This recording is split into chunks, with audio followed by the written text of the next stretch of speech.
السلام علیکم دوستوں، آج ہم ایک ایسی خبر کی بات کریں گے جسے سن کر ہر مسلمان کا دل خون کے آنسو روئے گا۔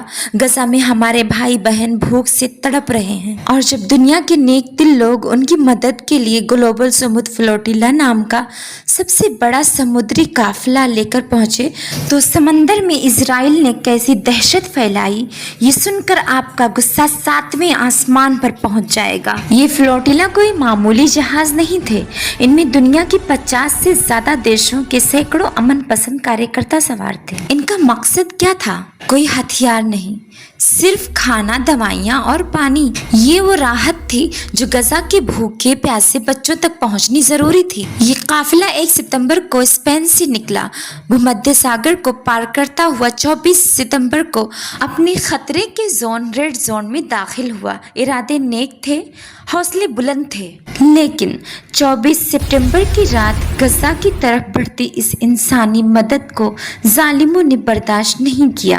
انٹرنیشنل واٹرز میں جہاں کسی بھی دیش کا قانون نہیں چلتا، وہاں اسرائیلی ڈرون نے اس مدد کے قافلے پر حملہ کر دیا۔ ڈرون نے جہازوں پر ساؤنڈ بم اور انجان کیمیکل گرائے۔ کیا یہ انسانی مدد پر حملہ نہیں ہے؟ کیا یہ صاف ظاہر نہیں کرتا کہ وہ غزہ کو بھوکا مارنا چاہتے ہیں؟ جب لوگ بھوکے مر رہے ہوں تب بھی راحت سامگری کو روکنا کتنی بڑی حیوانیت ہے۔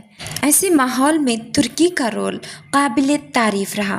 ترکی کا ایک خاص ڈرون مانا جاتا ہے کہ عقن سے ان جہازوں کے اوپر اڑ کر سرکشا دے رہا تھا تاکہ کسی بھی بڑی درگھٹنا کو روکا جا سکے۔ حملہ ہونے کے بعد اٹلی اور اسپین کو بھی اپنے نوسینک جہاز بھیجنے پڑے۔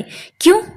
کیونکہ انہیں ڈر تھا کہ کہیں وہی 2010 کی طرح خونی منظر دوبارہ نہ دہرایا جائے جب 10 ترکی کے کارکرتا شہید ہوئے تھے۔ بھائیوں اور بہنوں، یہ صرف ایک جہازوں کو روکنے کی خبر نہیں ہے، یہ ہمارے دین اور ایمان پر حملہ ہے۔ جب ہمارے بھائی بہن بوڑھے اور بچے دوا اور کھانے کے لیے ترس رہے ہیں، تب ظالم طاقتیں انہیں انترراشٹریہ قانون توڑ کر بھی یہ مدد نہیں پہنچانے دے رہے ہیں۔ وہ بھائی صحیح کہہ رہے تھے، آپ میرا موبائل بند کر سکتے ہو، لیکن ہمارے جذبے، ہمارے قدم اور ہمارے دین کے راستے کو نہیں روک سکتے۔ آج ہم سب کی ذمہ داری ہے کم سے کم اس خبر کو اتنا پھیلائیں کہ دنیا کا ہر انسان، ہر حکومت دیکھے کہ غزہ میں راحت روکنے کا ظلم کتنی بے شرمی سے کیا جا رہا ہے۔ کمنٹ میں فلسطین زندہ باد ضرور لکھیں اور اس ویڈیو کو ہر گروپ میں شیئر کریں۔ جزاک اللہ خیر۔